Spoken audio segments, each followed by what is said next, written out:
আমাদের সাইদে হুজুর যদি ইমামতি করত, কথা কন, তাহলে কিন্তু এই জেলের মধ্যে যাওয়া লাগতো না। যদি পীরগিরি করত, বর্ষা খাওয়ার ধান্দা করত, তাহলে আজকে তার এই অবস্থা হতো না। ঠিক?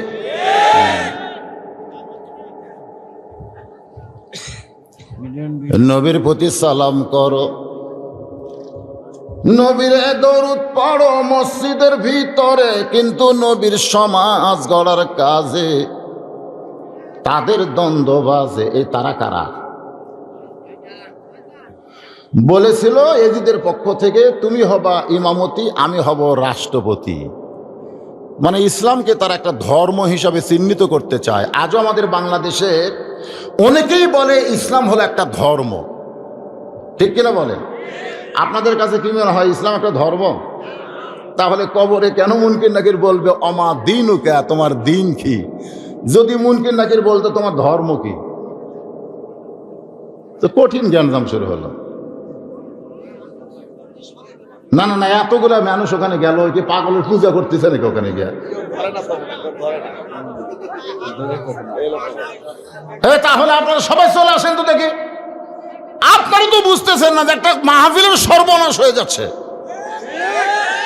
বক্তার কথার দিকে খেয়াল না করে মানুষ পাগলের দিকে তাকায় আছে। আশ্চর্য ধরনের। আপনারা জানেন বক্তার ওয়াজের ভূমিকা যদি নষ্ট হয়, ওয়াজ হবে? এতদিন হলো ওয়াজ শুনতেছেন, আপনারাও তো ওদিকে তাকান। হ্যাঁ, আমি কানা বক্তা, চোখে দেখি না। আপনারা যে ইচ্ছা করেন, আমি কানা খালি বোকাই দেবো নাকি? কিন্তু আমি তো দেখতে পাচ্ছি। পাগল মন, মন রে মন কেন এত কথা বলে? আমার কথা আর আপনাদের মন, এই দুইটা এক হওয়া লাগবে, তাহলে কথা বোঝা যাবে। ওদিকে হইচই করা বাদ দেন। আমি মাহফিল কমিটির ভলেন্টিয়ার ভাইদেরকে বলতেছি, যাদের বাপ মা আত্মীয় স্বজন কবরে আছে, জীবিত মানুষেরা কোরআনের মাহফিলের অনুমতি চায়, কত শয়তান দিবার চায় না। কিন্তু যারা কবরে আছে, ওরা মনে মনে করে একবার যদি হামাকরক ছায়া দিত, প্রত্যেকটা থানা ভাঙ্গে গুঁড়ে করে দিত। কারণ আপনি জানেন আজকের এই মাহফিলের দ্বারা কবরে যারা শুয়ে আছে তাদের লাভ কি হচ্ছে জানেন? 40 দিনের মধ্যে কবরে কোনো আযাব হবে না, সুবহানাল্লাহ বলেন। আপনাদের আপনজনেরা গোরস্থানে নাই? আমরাও তো যাচ্ছি রে ভাই। কোন বনের পাখি তুমি আইলা রে কোন বনে, আবার কোন বনেতে যাইতে হবে পড়ছে তোমার মনে। কোথা থেকে আসলে তুমি, আবার কোথায় যাবে, একটাবার ভাবো রে মন, একটাবার ভেবে দেখতে হবে। আমরা ছিলাম কোথায়, আসলাম কোথায়, যাব কোথায়, এইটা নিয়ে একটু চিন্তা করার দরকার আছে না নাই? ধরেন আছেন না? চিন্তা করেন। কোনো দিকে খেয়াল যাবে না। আমি তো প্রায় মাহফিলে বলে থাকি, আমার বউ কয় খেয়াল করে ওয়াজ করো, চারিদিকে আগে দেখবে, আগে চারিদিকে দেখবে পরিবেশ ওয়াজ করার আছে কিনা। আমি বললাম কি দেখবো? কয় পুলিশের গাড়ি, র্যাবের গাড়ি, বর্তমান সরকার দলীয় কোনো ক্যাডার যদি মঞ্চে থাকে তাহলে তেলতেলা ওয়াজ করবে। আমি বললাম তেলতেলা কেন? বলে তেলতেলা ওয়াজ করলে কোনো সমস্যা নেই। আমি বললাম যদি তেলতেলা না করি, কোরআন হাদিসের হক কথা যদি বলবার চাই, আমার বউ চুমকাটা কয় পুলিশ ধরবে, র্যাব ধরবে। আমি বললাম র্যাব পুলিশের ধরা তুমি করতে পারো, কিন্তু একজন আলেম করে না, কারণ প্রত্যেক ধাপে ধাপে আজরাইল ধরার চিন্তায় আছে। ধরে কোন কথা ঠিক কিনা? আজরাইল ধরার চিন্তা যদি আমাদের কলিজায় থাকতো, আজকের মাহফিল আমাদের জীবনের শেষ মাহফিল মনে করা লাগবে। বক্তারও শেষ, শ্রোতাদেরও। বক্তা এমন করবে যে আমার ওয়াজ আজকে শেষ, এরপরে হয়তো হক কথা বলার সময় আল্লাহ আমাকে নাও দিতে পারে। জোরে কোন কথা ঠিক কিনা? আর শ্রোতাদেরও নিয়ত করা দরকার, আজকে আমার ওয়াজ শোনা শেষ, আর হয়তো আমার হায়াত নাই। তাহলে এই পাগল কি আসমানও থেকে আছে? আপনাদের এলাকারই পাগল। আসেন, আর কোনো ভূমিকা টমিকা না, সরাসরি ইন্নামাল মুমিনুনা আল্লাযীনা, আল্লাহ এখানে প্রশ্ন করে বলতেছেন মুমিন কারা? পাইকারি হারে সকলে যদি মুমিন হতো তাহলে মুনাফিক আবার কে হবে? মুমিন মুনাফিক। সাহাবীরা বললেন, ইয়া রাসূলুল্লাহ, মুনাফিক জাহান্নামের নিচে থাকবে, এই মুনাফিক কোন দলের মধ্যে আবাদ হবে? আল্লাহ রাসূল বললেন, ইহুদির মধ্যে কোনো মুনাফিক নাই, খ্রিস্টানদের মধ্যে কোনো মুনাফিক নাই, হিন্দু বৌদ্ধদের মধ্যে কোনো মুনাফিক নাই। মুনাফিকের আবাদ হবে মুসলমানের ভিতরে। যেই কইছে বাবা, প্রত্যেকটা সাহাবী বলে, ইয়া রাসূলুল্লাহ, আমরা কি মুনাফিক হইছি না আমরা মুসলমান আছি? আমরা কি মুনাফিক না মুসলমান? আল্লাহ তাআলা সঙ্গে সঙ্গে কোরআনে আয়াত নাজিল করলেন, ওয়ামিনান নাসি মাইয়াকুলু আমান্না বিল্লাহি ওয়া বিল ইয়াউমিল আখিরি ওয়া মা হুম বিমুমিনিন। মাথায় টুপি, মুখে দাড়ি, পরনে জুব্বা, 5 ওয়াক্ত নামাজ সামনে কাতারে পড়ে। আবু বকর রাদিয়াল্লাহু পায়ের সাথে গোড়ালি মিল করে নামাজে দাঁড়ায়, তাও সামনে কাতারে ইমাম হলো আমাদের নবী। এটা কি জাতা কথা? উবাই ইবনে খলফ এর নাম। যখন আল্লাহ আয়াত নাজিল করলো, ইয়া আইয়ুহান নাবিয়্যু হারজিল মুমিনিনা আলাল কিতাল, হে রাসূল, শুধু মুমিনদের নিয়ে জামাতে নামাজ পড়লে হবে না, জামাতবদ্ধভাবে অন্যায়ের বিরুদ্ধচারণ করা লাগবে। খালি জামাতে নামাজ পড়বে, জামাতবদ্ধভাবে অন্যায়ের বিরুদ্ধে অস্ত্র ধরতে হবে। যদি এইটা না করেন, যেই মক্কা থেকে হিজরত করে মদিনায় এসেছেন, ওই মক্কার কাফেররা কিন্তু বসে নাই, কারণ মুসলমান কোথায় কি করতেছে ওইটা বিশ্বের সমস্ত কাফের তদন্ত করে। আমেরিকা, রাশিয়া, ব্রিটেন, ফ্রান্স কি করে ওইটা আমরা চিন্তা করি না, কিন্তু আমরা কি করি এইটা কাফেররা কিন্তু। বাংলাদেশের কোন দল ইসলামের পক্ষে, কোন দলের দ্বারা বাংলার আকাশে কোরআনের পতাকা পথ করে উঠবে, এটা বাংলার মুসলমান না জানলেও কাফেররা কিন্তু জানে। জোরে কোন কথা ঠিক কিনা? প্রশ্ন করে, হুজুর এত ইসলামী দল, আসল দল কোনটা? এত ইসলামী দল, এর মধ্যে আসল দল কোনটা? আমি বললাম, তোর চোখত কি আঙ্গুল দিয়ে দেখা দেওয়া লাগবে? ঘুরতে দিয়ে হুজুর রাগ করেন কেন, একটু বুঝিয়ে দেন। আমি বললাম, পাগল, যে ইসলামী দলের উপর সবচাইতে বেশি নির্যাতন হবে বাতিলের দ্বারা, বুঝবে আসল তারা। এরপরেও নাম বলা লাগবে, এরই নাম হলে অ্যাঙ্গেল। বুঝা পারলে বুঝ পাতা, না বুঝলে তেজ পাতা। তাহিরি কইছে। আল্লাহর বান্দারা মনোযোগ দেন। হুসাইন রাদিয়াল্লাহু বললেন, আমার নানা যদি শুধু বিশ্বনবী হইতো তাহলে মক্কা থেকে মদিনায় হিজরত করা লাগতো না। আমার নানা যদি শুধু বিশ্বনবী হইতো তাহলে বদরের যুদ্ধে নানা পরনের জুব্বা খুলে মাথায় হেলমেট পরতেন না। আমার নানা যদি শুধু বিশ্বনবী হইতো তাহলে নানারে মদিনার প্রেসিডেন্ট হওয়া লাগতো না। আমার বাবা বিশ্ব আলেম, এ কথা আমার নানাই কইছে।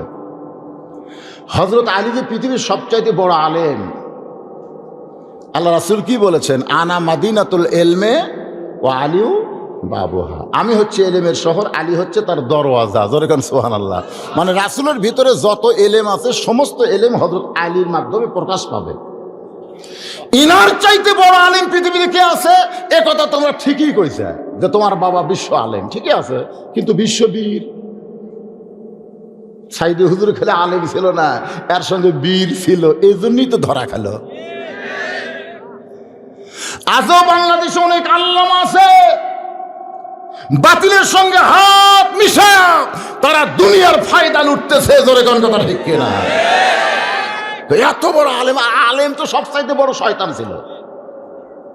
আবু জেহেল কিন্তু মূর্খ ছিল না, তার নাম হচ্ছে আবুল, একটাও না আবুল হাকামও না, আবু জেহেলও না, ওর মূল হচ্ছে উমর ইবনুল হিসাম। আবু জেহেলের আসল নাম হলো উমর ইবনুল। সবসময় রাসূল দুই উমরকে নিয়ে দোয়া করতো, আল্লাহ এই দুইটা উমর যদি খালি ইসলামের পক্ষে আসে, একটা হলো সবচাইতে বড় নেতা আর একটা হলো সবচাইতে বড় ক্যাডার। আজকে বাংলাদেশে নেতা আর ক্যাডার এই দুই ধনে কিন্তু সর্বনাশ করতেছে। তোর এখন কথা ঠিক। এখন বড় নেতার নাম কি? উমর ইবনুল হিসাম, আর বড় ক্যাডারের নাম হলো উমর ইবনুল খাত্তাব। খালি এই দুটো যদি আসে, বাদ বাকি চামচা করে সাইজ করতে কোনো টাইম লাগবে। কিন্তু আল্লাহ তাআলা ক্যাডারও কবুল করলো, কিন্তু নেতা করলো না। আল্লাহ নবী গভীর রাত্রে বলে, মাবুদ উমর ইবনুল খাত্তাবকে আপনি কবুল করলেন ইসলামের ছায়াতলে, কিন্তু উমর ইবনুল হিসামকে কবুল করলেন না। রাসূল বললেন একটা দাওয়াতের জন্য রেখে দিলাম। এই জন্য আল্লাহ নবী 400 বার আবু জেহেলের কাছে কলেমার দাওয়াত নিয়ে গেছে, এরপরও আল্লাহর কলেমা গ্রহণ করে নাই।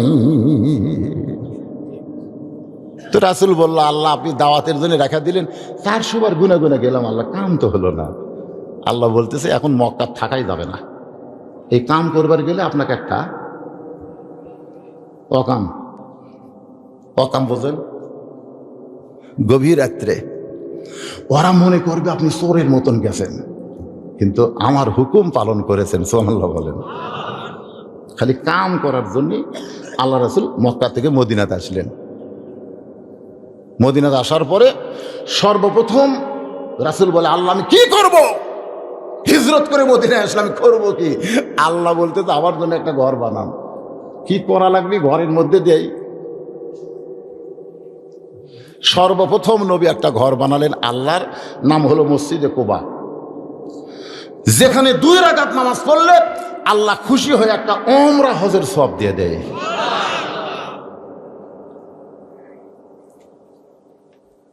কি করা লাগবে? একজন আযান দিবে, ইন্নামাল মুমিনুনা আল্লাযীনা, দেখেন খেয়াল করে, ইজা যুকিরাল্লাহ ওয়াজিলাত কুলুবুহুম, সবচাইতে বড় জিকির হলো আযান দেওয়া। এই আযান শোনার পরে যাদের অন্তর কাঁপে না, মসজিদের মধ্যে আসে না, তারা কোনোদিন মুমিন হতে পারে না। জোরে কোন কথা ঠিক কিনা? এই জন্যই তো রাসূল বলেছেন, লা সালাতা লা ঈমানা, যার নামাজ নাই উনি আবার কিসের মুসলমান হয়? ইমাম মালিক বলেছেন, কোন বেনামাজি যদি মারা যায়, ইচ্ছা করে নামাজ পড়ে নাই, মারা গেছে, ইচ্ছা করে নামাজ পড়ে নাই, মারা গেছে, ওই ব্যক্তির জন্য কোন নামাজিরা যদি জানাজা পড়বার যায়, তার আমল নামায় 1 হোক বা পরিমাণ পাপ হবে। কথার দিকে খেয়াল করেন ভাইরে, খালি তো জানাজা সমানই করতেছেন, যাই মরতেছে তাই চলো যাই, চলো যাই, 1 হোক বা পরিমাণ পাপ হবে কোন বেনামাজির জানাজায় নামাজি ডানালে। সাহাবীরা বললেন, হুজুর 1 হোক বা মানে কি? বলে উহুদ পাহাড় সমান। তো বলে তাহলে বেনামাজি বললে আমরা কি করব? ইমাম মালিক বললেন, রাস্তায় যদি কুত্তা মরে তোমরা কি করো? কুত্তাও যা, বেনামাজিও তাই। বরং আল্লাহ বলেছেন, সুম্মা রাদাতনাহু আসফালা, কুকুর শুয়োরের চাইতো এরা জঘন্য। তো রাস্তায় যদি মরে কি করব? রাস্তা দিয়ে মানুষ চলাচল করে, এখন কুত্তা মরে পচে যাবে, এই দুর্গন্ধ থেকে বাঁচার জন্য কুত্তাকে পোঁতা লাগবে। আমাদের বগুড়ার ভাষা হলো পোঁতা, আপনাদের ভাষা কি? গাড়িয়া থোয়া লাগবে, গাড়িয়া থোয়া লাগবে। তোমরা কি কুকুরে গোসল করা বাকায় না? কুকুরকে তোমরা কাপড়ের কাপড় পরা বাকায় না? কুকুরকে তোমরা খাটনি তুলবা না? তো কি করবা? পায়ে দড়ি বাঁধতে কোনো মতে লাগ ধরে দড়ি বাঁধতে, সে হাত আবার স্যাবলন তো ধোয়া লেগে, আপনি কুত্তা লড়াও তা বেনামাজি লড়াও তাই একই লড়া। স্যাবলুন দিয়ে হাত ধরে ধুয়ে ওই দড়ি টাইনিয়া নিয়ে যাওয়া লাগবি, নিয়ে যায় কোনো গোরস্থানে নয় রে, কোনো গোরস্থানে নয়। গোরস্থানের পানি, গোরস্থানের আগাছা যেখানে পড়ে থাকে ওই জায়গার মধ্যে পুঁতিয়া থোয়া লাগবে, পুঁতিয়া থোয়া লাগবে। ইমাম মালিক বলে সবচাইতে ভালো একজন ইমাম, তিনি বললেন একটা বেনামাজিকে নামাজিরা যদি পুঁতবার পারে জীবনে আর নামাজের ওয়াজ করা লাগবে না। কারণ বেনামাজি বুঝলো নামাজেরা খেপছে, এরই নাম হলো খাড়া হওয়া, এরই নাম হলো খাড়া হওয়া। কুমুলিল্লাহি কানিতিন। হোসাইন রাদিয়াল্লাহু খাড়া হয়ে গেছে, জোরে করে সুবহানাল্লাহ। প্রস্তাব কিন্তু কম দেয়নি বড় পীর, কিন্তু পীরগিরি না করে খাড়া হলো কেন?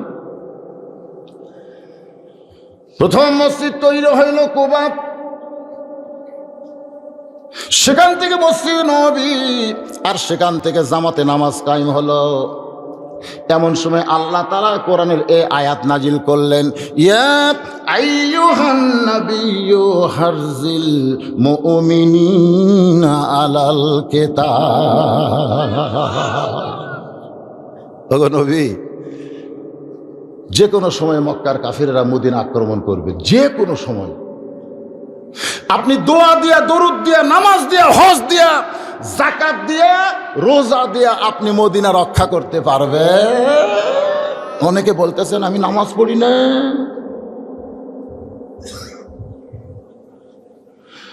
বরং দরকার হলে নামাজ বাদ দিয়া, দরকার হলে রোজা বাদ দিয়া, সব কিছু বাদ দিয়া ওই কাফেরদের বিরুদ্ধে অস্ত্র ধরা লাগবে। আপনারা বলেন তো বদরের যুদ্ধে কোন মাসে হয়েছে? ওজা থাকে। আজকে শোনেন বারে কি হলো রে, এরা দুইজন একটু মুরব্বী উঠছে, ছেলে উঠছে রে বাবা।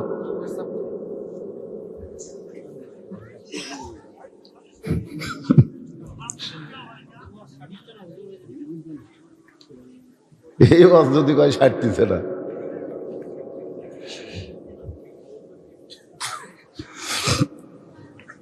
তো টুপিওয়ালা, দাড়িওয়ালা, জুব্বাওয়ালা আল্লাহ নবীর কাছে গিয়ে বলতেছি, ইয়া রাসূলুল্লাহ, এটা তো গন্ডগোলের আয়াত। আজকে আমাদের বাংলাদেশে অনেক টুপিওয়ালা, জুব্বাওয়ালা আছে না নাই? ইসলামী আন্দোলনকে তারা গন্ডগোল কয়। ইসলামী আন্দোলনকে যারা গন্ডগোল বলবে তারা হলো উবাই ইবনে খলফের লোক। জোরে বলেন কথা ঠিক কিনা? নামাজ আছে, রোজা আছে, সবই আছে, কিন্তু এখন আসেন ইন্নামাল মুমিনুনা আল্লাযীনা, কারা মুমিন? আল্লাহ বলতেছেন ইজা যুকিরাল্লাহু ওয়াজিলাত কুলুবুহুম। এক নম্বর বৈশিষ্ট্য হলো তারা যখন আল্লাহর জিকির করবে, এই জিকির করার কারণে তাদের অন্তরের মধ্যে কম্পন সৃষ্টি হবে। সবচাইতে বড় জিকির হলো 5 ওয়াক্ত নামাজের আজান দেওয়া। এই আজান শোনার পরে 3.5 হাত মানুষ যদি 2.5 হাত হয়, আগে কিন্তু 3.5 হাতই ল্যাপের মধ্যে ছিল, কিন্তু যে আজান শুনতেছে ওই আজান শুনবি না তো, ওই ল্যাপ মাথার উপর তুলে দিছে। এখন ল্যাপ যদি মাথার উপর তুলে দেয়, পাও তো বের হবে, পাও টানে বুকের কাছে এনে সেবেত হচ্ছে, বেড়া থেকে মনে হবে চাউলের বস্তা ঢাকিছে, আগাও নাই, পাশাও নাই, গেল কোথায়? ল্যাপ টান দিয়ে দেখেন ল্যাপের ভিতরে ওর সাইজ, আর সকালবেলা সাইড ঠিবে কুত্তার সাইজ। আজান শুনে যাদের অন্তর কাঁপে না, মুমিনদের 1 নম্বর বৈশিষ্ট্যের মধ্যে তারা পড়বে। আপনারা পরকার কথা কবেন না, আমি যেখানে থামবো তারপরের কথা আপনারা বলবেন না? তাহলে আজান শুনে যাদের অন্তর কাঁপবে না, 3টা বৈশিষ্ট্য মুমিনদের, তার মধ্যে 1 নম্বরে তারা পড়বে। আচ্ছা, 1 নম্বরের মধ্যে তারা নাই, এখন দেখা যাচ্ছে 2 নম্বরের মধ্যে খুঁজে পাওয়া যায় কিনা। 2 নম্বর শুনবেন, ওয়াইযা তুলিয়াত আলাইহিম আয়াতুহু যাদাতুহুম ঈমানা। মুমিনদের 2 নম্বর বৈশিষ্ট্য হলো কোরআনের তেলাওয়াত যারা করবে, শুনবে, এই কোরআন তেলাওয়াতের কারণে আল্লাহ তাদের ঈমান বাড়ায়া দিবে, ঈমান বাড়বে। এখন সবচাইতে দুর্বল ঈমান কার? যারা গান করতেছে, যাত্রা করতেছে, তারা কয় কর্মই রে, কর্মই। আর যারা কোরআনের মাহফিল করতেছে, অনুমতি আছে।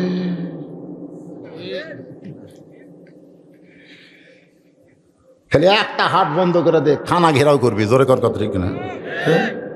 কি হাট বন্ধ করবো? হ্যাঁ, পুলিশের কবি দরকার নেই। কিন্তু কোরআনের মাহফিল বন্ধ করবার চাইলে এর কোনো প্রতিবাদ হয় না। কোরআনের মঞ্চ থেকে বক্তাকে গ্রেফতার হয় না, উঠতে দেয় না, জোরে বলেন কথা ঠিক না? আল্লাহ বলতেছেন 2 নম্বর বৈশিষ্ট্য, আগে শোনো। 2 নম্বর বৈশিষ্ট্য হলো এই কোরআনের তেলাওয়াত মানে কি? কোরআনের আলোচনা।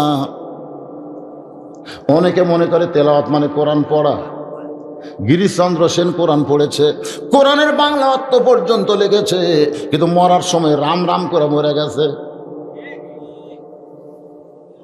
এই বিজ্ঞাপন হাতে নিয়ে পড়তেছে, আপনি তো পড়তেছেন না। পড়া শেষ হলে আপনি বললেন, ভাইরে বিজ্ঞাপন তো পড়লে এটা কোন গ্রামের বিজ্ঞাপন? এখানে বক্তা কে কে আছে? তাই পড়ছি ঠিকই ভাই, কিন্তু আমি বুঝিনি রে।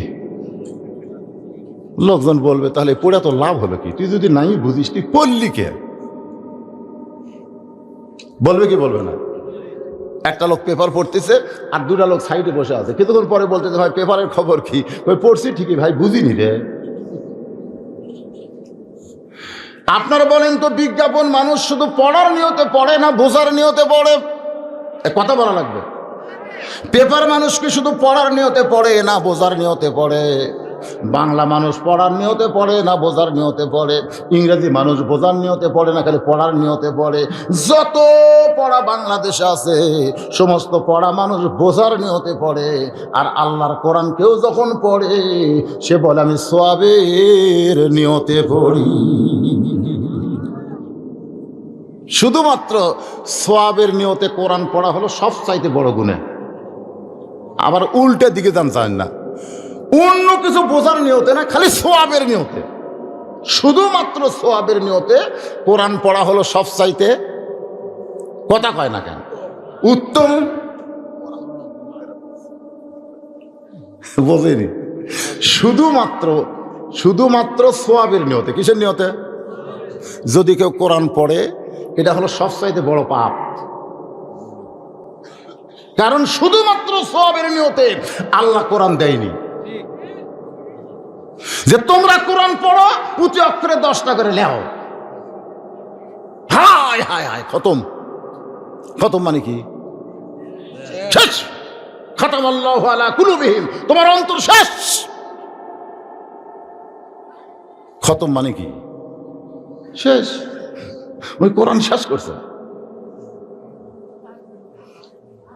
মনে কষ্ট নিয়েন না, একটু তাফসীর মাহফিল নাম দিয়েছেন, একটু বোঝার দরকার আছে না? জোরেখন আছে না? ভাই যে ওটা বসা করে না ভাই, তার ওয়াজটা উঠতেছে, আল্লাহ বহুমূত্র বেরাম যেন দেয় আল্লাহ। তোমার কোরআন কেটায় হট করে কোরআনের মাহফিল থেকে ওয়াজটা উঠবেন কেন? আমি বলেছি জীবনের শেষ মাহফিল মনে করে শোনেন। আপনার সাথে কন্ট্যাক্ট করা আছে নাকি?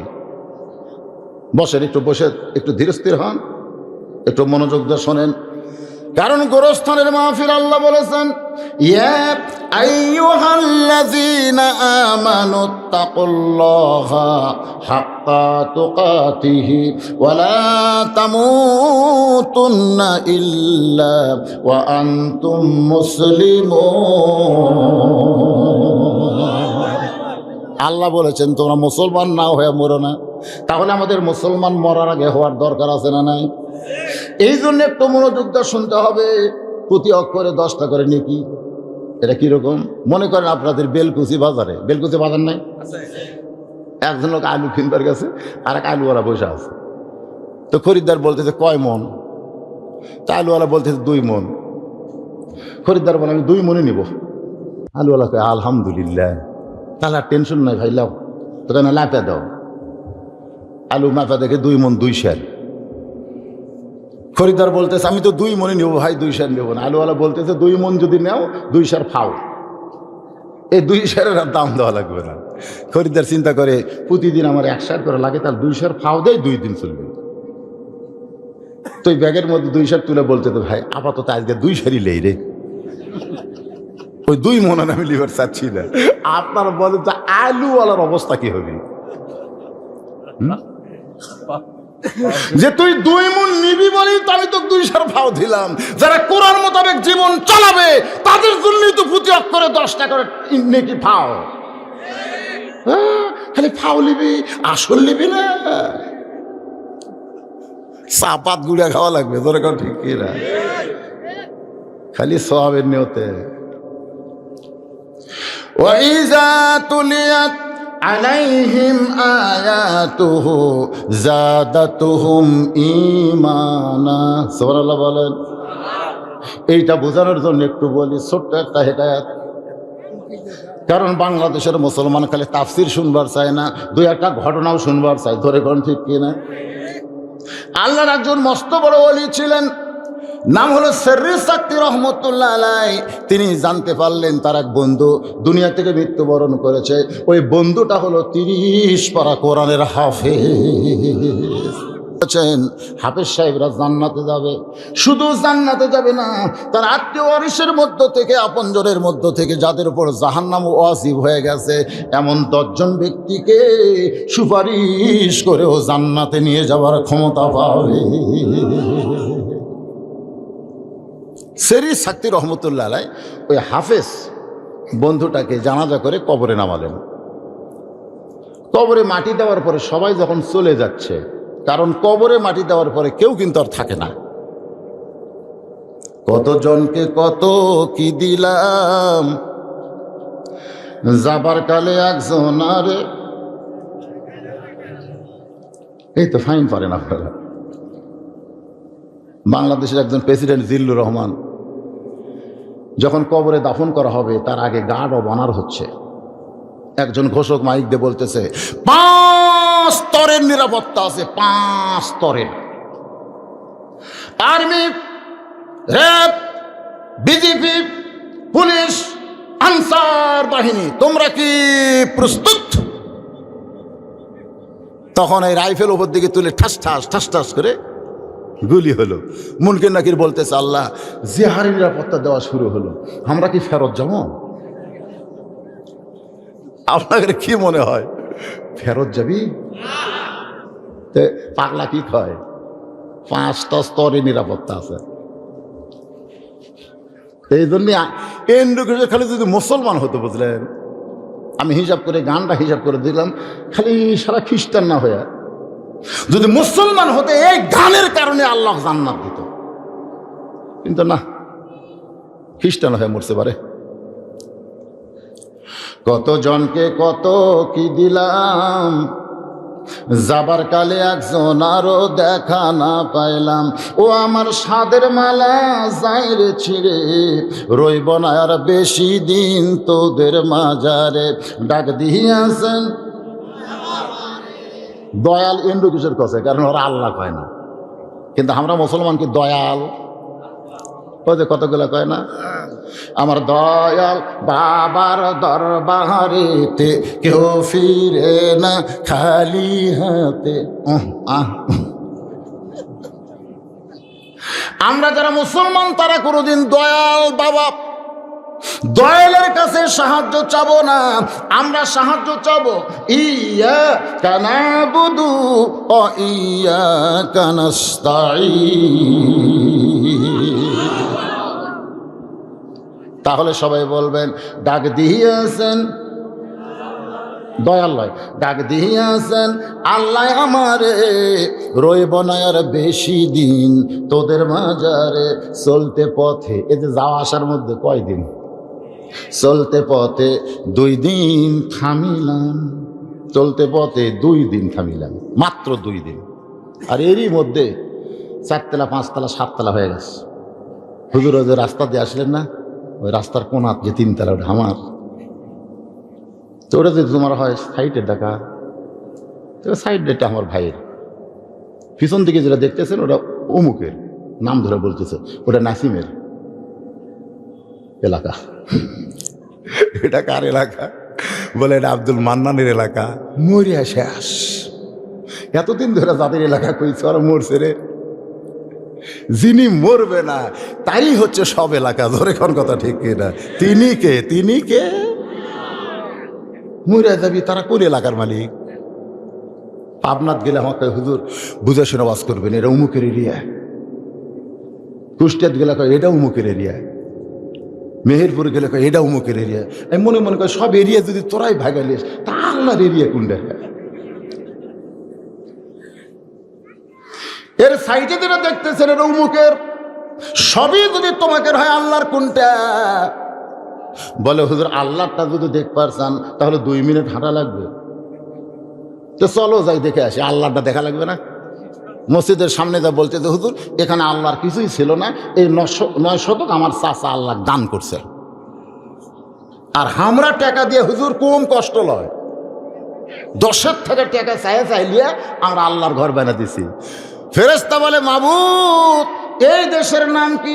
যেই দেশে তোমার কিছুই নাই, যেই দেশে ছায়া চিন্তা তোমার ঘর করা লাগে, এই দেশের নাম কি? আল্লাহ কয় দেশের নাম হলো বাংলাদেশ। ওই দেশে আমি আল্লাহর চাইতে গরিব কেউ না। সুবহানাল্লাহ। আল্লাহর চাইতে গরিব কেউ নেই। সুবহানাল্লাহ।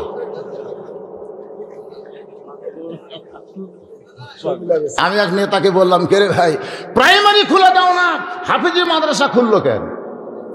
হাই স্কুল খোলে না, কওমি মাদ্রাসা খুললো কেন? তো কয় হুজুর করোনা। তো করোনা হয়ে প্রাইমারির বাচ্চারা মরবি, হাফিজগুলো মরবি না? নেতা কয় হুজুর এই চিন্তা তো আমরা করিনি। তো তাহলে খুলে দিলি কে সেটা কর। প্রাইমারির করোনা হবে আর হাফিজ মাদ্রাসার গুলো হবে না, কারণ কি? তখন নেতা বলছে হুজুর আমরা তো ওই দল করি। তো কারণটা বললে তো ওই দলের বিরুদ্ধে যায়। আমি বললাম আচ্ছা কারণটা কো, আমি কাহু কমো না। আজকে এতগুলো মানুষের সামনে বলে দিচ্ছি, কারণ কতগুলো জিনিস গোপন রাখাও পাপ। বলতে তো হুজুর প্রাইমারি শিক্ষা হলো আগডুম বাগডুম ঘোরাডুম সাজে, ঢাক ঢোলক ঝাঁঝর বাজে।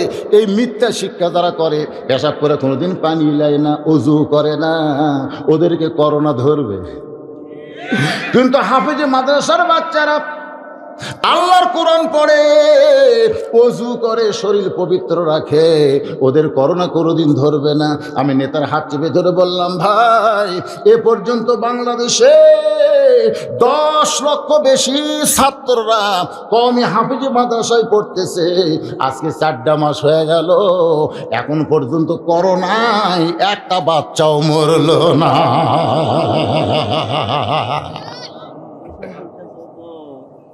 এদের কথায় ওদের কথায় বোঝা গেল করোনার ভয় সকলের জন্য নয়। আজকে করোনার দোহাই দে মাহফিলের অনুমতি দেয় না, ভয় কার? আমার বগুড়াতে 254 জন মরছে করোনা হয়ে, তার মধ্যে একটাও গরিব নাই,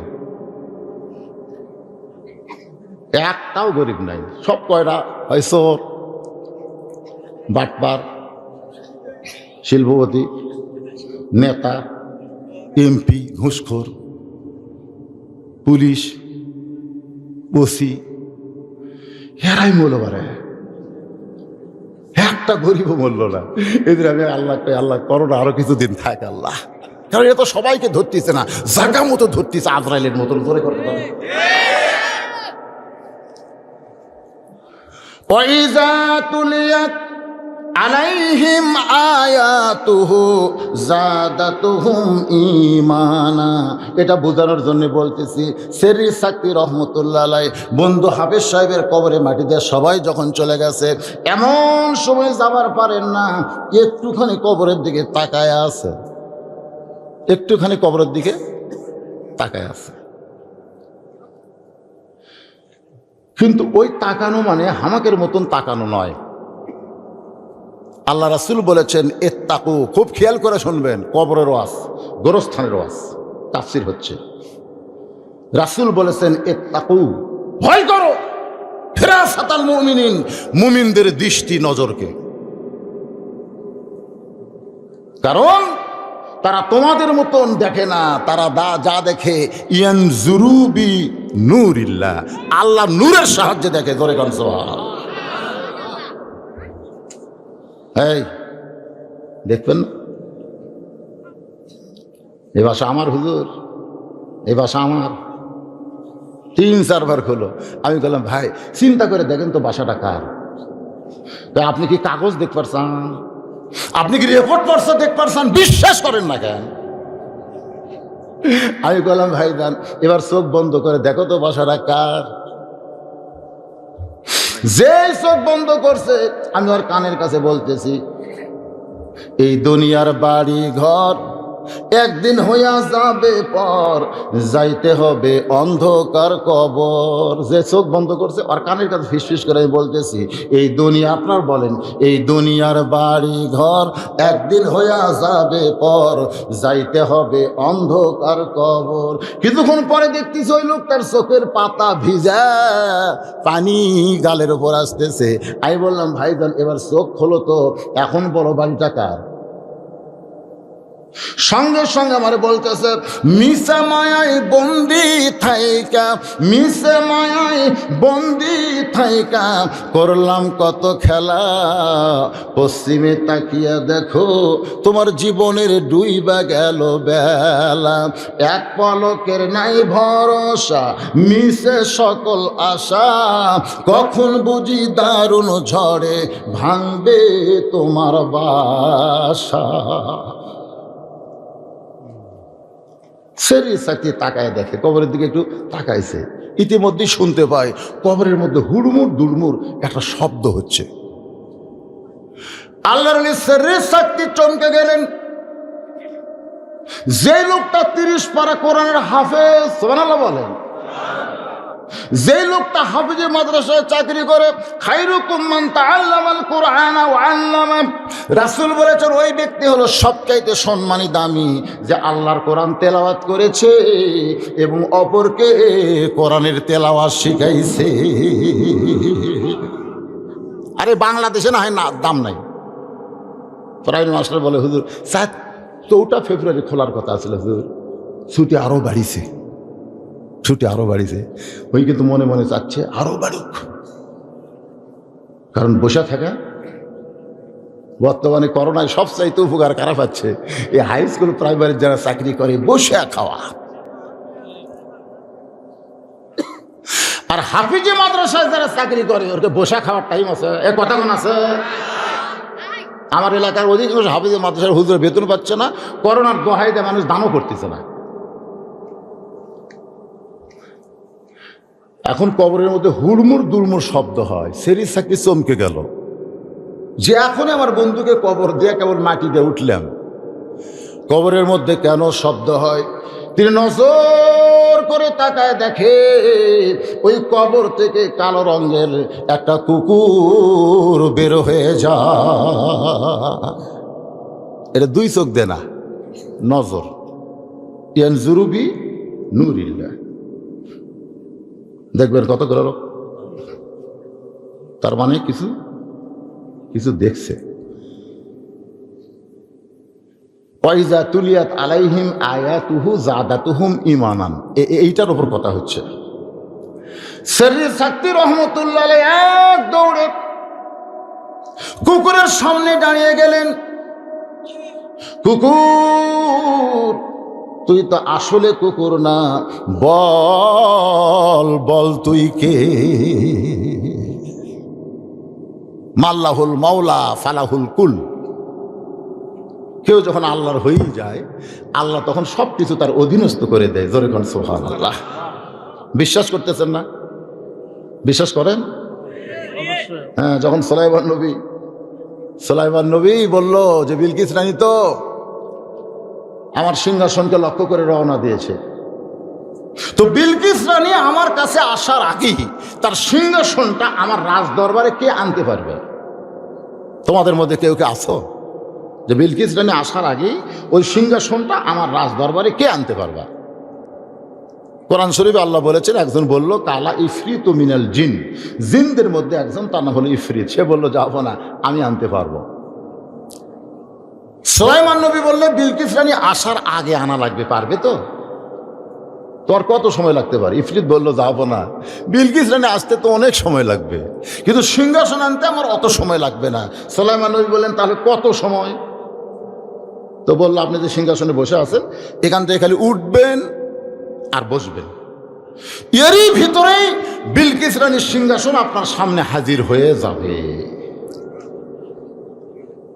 রাজ দরবারে যারা ছিল তারা বলে হায় হায় হায় হায়, আল্লাহ জিনও কত ক্ষমতা দিয়েছে রে, আল্লাহ জিনকে কত ক্ষমতা দিয়েছে। এমন সময় মানুষের মধ্যে সুলাইমান নবীর দরবারে জিনও ছিল, মানুষ ছিল। মানুষের মধ্যে একজন, তার নাম হল আসাব ইবনে বারখিয়া, নামটা খেয়াল রাখবেন। আসাব ইবনে বারখিয়া বলেন, রে সভাসদ বর্গেরা, তোমরা জিনের প্রশংসায় পঞ্চমুখ হয়ে গেলা, কিন্তু তুমি তো জানো না, তোমরা তো জানো না আল্লাহ আমাকে এত ক্ষমতা দিয়েছে, সুলাইমান নবী শুধু চোখ বন্ধ করবে আর খুলবে, এর পূর্বেই সিংহাসন সামনে হাজির হয়ে যাবে। আল্লাহ কোরআনে বলেছে, জালিকা ফাদলুল্লাহি ইউতিহি মান ইয়াশা আল্লাহু যুল ফাদলিল আযীম। এখন আপনারা বলবেন, হুজুর সাইদি হুজুরকে এই ক্ষমতা আল্লাহ দিল না কেন? ওরা দিল তালা মারবি, সাইদি হুজুর কাল চোখ বন্ধ করবি, লোক থেকে বাইরে হয়ে এসে বলছিলের সাথে দেখা করে আবার চলে দেবে। কি করেন এরকম? এটা কিন্তু মা ফাতেমা নবীকে বলেছিল যে বাবা, ঈসা নবীকে আল্লাহ যখন ইহুদিরা ঈসা নবীর বাড়ি ঘেরাও করলো, তখন ঘরের ছাদ ফাঁকা করে আল্লাহ চতুর্থ আসমানে নিয়ে গেল, আর আপনাকে যখন কাফেরেরা বাড়ি ঘেরাও করলো, তখন আপনাকে দরজা দিয়ে বের হওয়া লাগবে, ছাদ আল্লাহ ফাঁকা করবি না। তার মানে আল্লাহ কি আপনার চাইতে ঈসা নবী বেশি ভালোবাসে? একই কথা না, ঘটনা একই না, কথাটা বলছে যে ওরা চারিদিক লাঠি সোটা নিয়ে দাঁড়ায় আছে, ঈসা কয় আল্লাহ আমি কি করবো, আল্লাহ আল্লাহকে কান্দিস না, কান্দা লাগবে কেন, আমি ঘরের ছাদ উপর ফাঁকা করে নিয়েছিল আসমো। আল্লাহ নবী বলেন, আল্লাহ যে হারে কাফের বেঈমানেরা লাঠি সোটা নিয়ে চারিদিকে দাঁড়ায় আছে, আমি কি করব? আল্লাহ বলতেছেন, দরজা দিয়ে বের হয়ে ওদের ভিতর থেকেই আপনাকে যেতে হবে।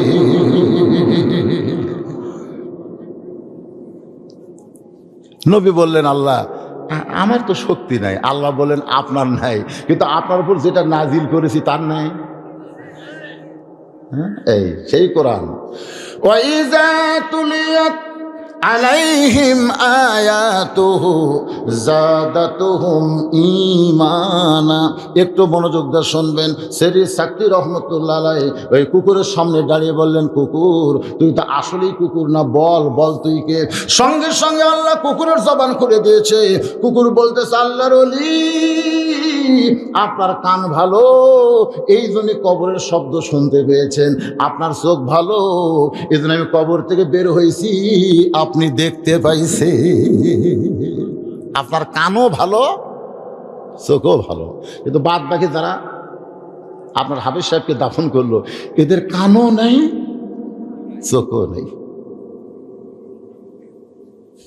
বহুদিন আপনার আমার ওয়াজ শুনছেন, শোনেন নাই? শোনেন না? আজকে একটু চোখ খোলার ওয়াজ শোনেন। নাকি মনে করতেছে করে ফাতেমার একটা টান মারবি, খাতিদের একটা টান মারবি, মা বোনের আসতে এক ছেলে আমার কাছে, হুজুর হাসান হোসেনের ওয়াজ শুনবি, এইগুলা না করে। আরে সেগুলা বিজ্ঞাপনত লেখা ছিল ওয়াজ মাহফিল, আর আজকে লেখা আছে তাফসির মাহফিল। আমার কথা কি বুঝতেছে? যারকে কান খারাপ, চোখ খারাপ, চলে যান, চলে যান। কারণ 5 কানা একত্র হয়ে যে হাতি দেখছে, কিন্তু হাতির বর্ণনা কোনো কানাও দেওয়ার পারেনি। যে পাও ধরছে কয় হাতি থমের মতন, যে কান ধরছে কয় হাতি কুলের মতন, যে হাতির গাও থাপ দিছে হাতিরও পাহাড়ের মতন রে, যে হাতির লেজ ধরছে হাতি হলো দড়ির মতন। আজকে কি আপনার কানা হবে? একটু চোখটা খোলেন। ওয়াইযা তুলিয়াত আলাইহিম আয়াতুহু যাদাতুহুম ঈমানা। এমন একটা কোরআন থেকে আপনাদের তেলাওয়াত করা হচ্ছে যার কারণে আল্লাহ ঈমান বাড়ায় দিবে। জোরে কোন কি বাড়াবে? ঈমান বাড়তে গেলে আমাদের করণীয় কি, এইটা একটু মনোযোগ দিয়ে শুনবেন। আমার মা বোনেরা যারা পর্দার অন্তরালে বসে আছেন, ওদের আবার ধৈর্য কম। এখন রাত কিন্তু অনেক বেজে গেল। এই মা বোনদের জন্য প্রত্যেকটা মাহফিলে আমি 4টা মিনিট 5টা মিনিট করে ওয়াজ করি। আজকে আপনাকে একটু ব্রেক দিয়ে এই মা বোনদের আমি 5টা মিনিট একটু ওয়াজ করবো। অসুবিধা আছে? কারণ মায়েরা যদি ভালো হয় আমাদেরই তো শান্তি। এশার নামাজ পড়ে আমরা দুটো গ্রামগঞ্জের লোক 2বার ভাত খাই। একটা হলো জোহরের নামাজ না পড়লে আমরা দুপুরের ভাত খাই না, এশার নামাজ না পড়লে আমরা রাতের ভাত খাই না। জোরে কর কথা ঠিক কিনা? তো এশার নামাজ পড়ে বাড়ির যে বউ করছেন, প্রধানমন্ত্রী বলতেছেন, কে গো খিদে লাগছে খাবার দাও। বউ বলতেছে ইন্নাল্লাহ মাস সাবিরিন, ধৈর্যশীলদের সঙ্গে আল্লাহ আছে। অত খাম করেন কেন? তো স্বামী বলতেছে কি ভাত তরকারি পাক হয়নি, হয়েছে তো দেও, 8 ঘন্টা ধৈর্য ধরো। আমি ভারতের স্টার জলসা দেখতেছি, এটা দেখা অবস্থায় খাবার দিবার পারবো না। 8 ঘন্টা। স্বামী এখন চোখ বন্ধ করে চিন্তা করে, বর্তমান মেয়েরাই প্রধানমন্ত্রী, কি দরকার গন্ডগোল করা, কি দরকার? 8 ঘন্টায় তো ধৈর্য ধরি। ঘরের মধ্যে ধৈর্য ধরতেছে আর ইন্নালিল্লাহ পড়তেছে। 8 ঘন্টা ঘড়ি ধরে বলতেছে, কে গো বিবি 8 ঘন্টা তো শেষ, এখন খাবার দাও। বউ বলতেছে ধৈর্য যখন ধরলেই, যেরকম আমরা ধৈর্য ধরছি, দিনের ভোর রাতে হয়, আমরা কিছুই কই না, ধৈর্য ধরছি। ধৈর্য যখন ধরলেই, তাহলে আর 8 ঘন্টা ধরো। বলে আবার 8 ঘন্টা কেন? বলে এখন জি বাংলা পার হয়েছে। জি বাংলা স্টার জলসা বাদ দেখুন, রিমোট টিভিতে জি বাংলা গেছে। ধৈর্য ধরেন, ধৈর্য ধরবেন না? এখনই অধৈর্য হলেন কেন? হুজুর হবি না, হুজুর হবি না, হুজুর এমন আছে সুশিক ধরে কি হয়নি? 9টার সময় 6 তালা দুটা কয় কোটি কোটি টাকাতে বাসা বানাচ্ছে। আমার বাড়ি আমার ঘর, 1.5 লাখ টাকার খাট, 12,000 টাকার কম্বল। শুইলাম রে, আমার তুলে কে এই কম্বল একের মুড়ি দিয়ে শুতে পড়ছে।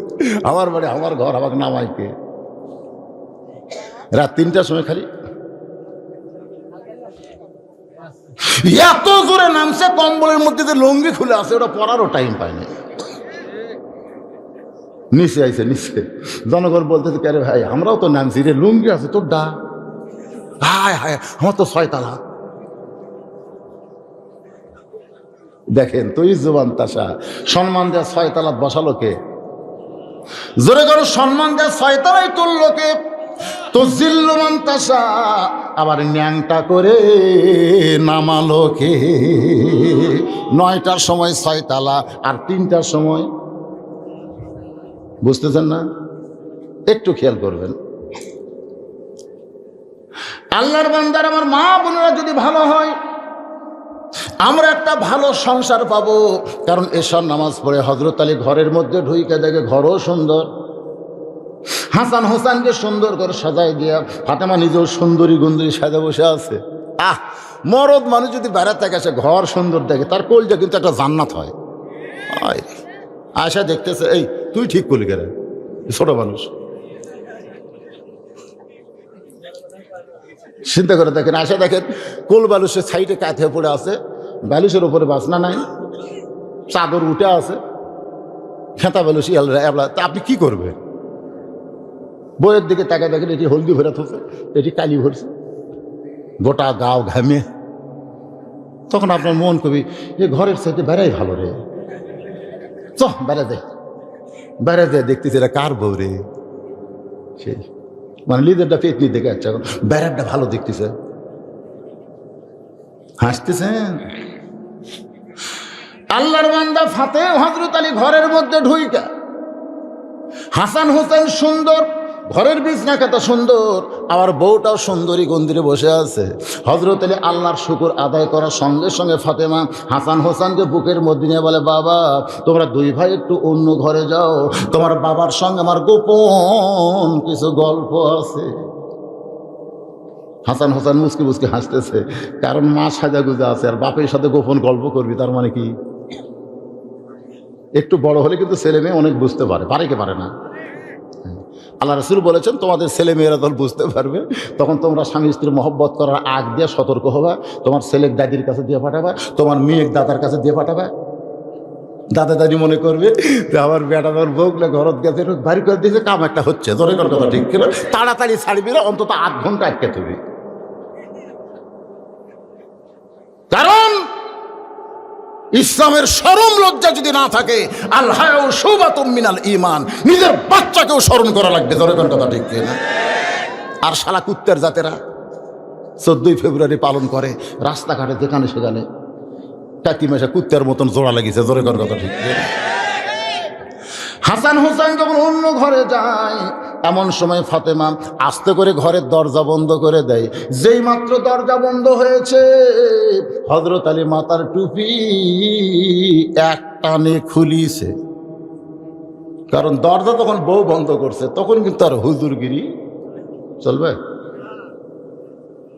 দুইটা হাত বাড়ায় দিয়েছে ফাতেমা। আল্লাহ নবী 6 মাস আগে দুনিয়া থেকে বিদায় নিয়েছে। এই 6টা মাসের ভিতরে এমন করে সুন্দরী সাজো নাই, হাসান হোসাইনকে সাজায় দেও নাই, ঘরটাও এমন করে সুন্দর করো নাই। আজকে 6টা মাস তোমার চোখের মধ্যে শুধু পানি দেখেছি, কিন্তু আজকে দেখতেছি তুমি মুচকি মুচকি হাসতেছো। ওগো বিবি, আসো আমার বুকের ভিতরে। এমন সময় ফাতেমা কান্দের বলে, স্বামী গো, আর কোনোদিন ঘর সাজাবার পারবো না, আর কোনোদিন হাসান হোসেনকে সাজা দিবার পারবো না, আর কোনোদিন সাইজা গুইজা আপনার সামনে দাঁড়াবো, সেই সময় আমার হবে না। কারণ আজকে গভীর রাত্রে ফাতেমার মৃত্যু হবে।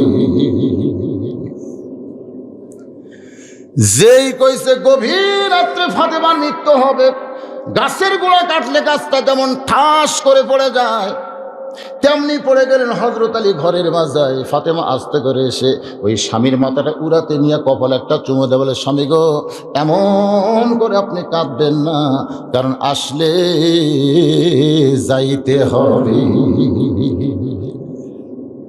আসলে দেখছেন, যিনি গভীর রাত্রে মৃত্যুবরণ করবেন, তিনি তার স্বামীকে বুঝাইতেছেন, কান্দেন না, কান্দেন না, পৃথিবীর শ্রেষ্ঠ আলেম, আপনি কেন কাঁদতেছেন? কারণ আসলে যাইতে হবে। এই বিশ্বাস প্রত্যেকটা মুসলমানের কলিজায় আছে। যদি থাকে, মাস্তানি করতে পারবেন না। চিনিস মাস্তান, সকাল 10টায় তোর হাত পা ভাঙমরে, চিনিস আমি কার দল করি? এমন হুমকি মারছে গরিব মানুষ। সন্ধ্যার সময় বাড়িতে কান্দিছে, বউ কয় কান্দো কেন? বলে সকাল 10টা, অমুকে আমার হাত পা ভাঙবে গো। বউ কয় দেশকে মগের মূল্য, তোমার হাত পা ভাঙবার চাল তুমি কান্দবে? চেয়ারম্যান আছে, মেম্বার আছে, তাদের কাছে বিচার দাও। স্বামী খালি মুসকে মুসকে হাসে। বউ কয় হাসো কেন? এখনই কানলে হাসো কেন? বল তুই বজলুর রশিদের ওয়াজ শুনিস নি? বজলুর রশিদ কি ওয়াজ করছে? বাংলাদেশের মধ্যে একটাই বক্তা বজলুর রশিদ, অ্যাঙ্গেলে সব কিছু কয়, কিন্তু অনেকে বুঝবার পারে, অনেকে পারে না। বলে কি কইছে? বলে ওই যে 6 বছর আমের বাগান, জ্যৈষ্ঠ মাসে গিয়ে দেখছে আম পাকছে কিনা। পাকা আম দেখতে যায়, দেখে এক ছেলে গাছের ডালে বসে আম পাড়তিছে, ব্যাগের মধ্যে তুলতেছে। বাগানের মালিক, আমি খাইনি, বাড়ির কেউ খাইনি, তুই আমার কাছে আম পাড়তেছিস, তোর বাপকে গিয়ে বিচার দেবো রে। ছেলে খালি মুসকে মুসকে হাসে। বাগানের মালিক বলে, হাসিস কেন? বলে বাপকে কোথায় গিয়ে খুঁজবেন? আপনি যে বলতেছেন বাপকে গিয়ে বিচার দেবো, বাপের কাছে যাওয়া লাগবে না। ওই তাকায় দেখো আর বাপ খালি বস্তা ভরাচ্ছে গাছের নিচে বসে, বলে আল্লাহ বিচার দেবো কার কাছে? বেটাও চোর, বাপও চোর। আজকে বাংলাদেশের অবস্থা কি? বিচার দিবেন কার কাছে? স্বামী ভাসতে স্যার বলতেছে, বিবি রে, চেয়ারম্যানকে বিচার দিবার বলিস, ম্যামকে বিচার দিবার বলিস। যেই বেটা আমার সকাল 10টায় হাত পাও ভাঙবে, ও চেয়ারম্যানেরই চ্যাম্পিয়ন।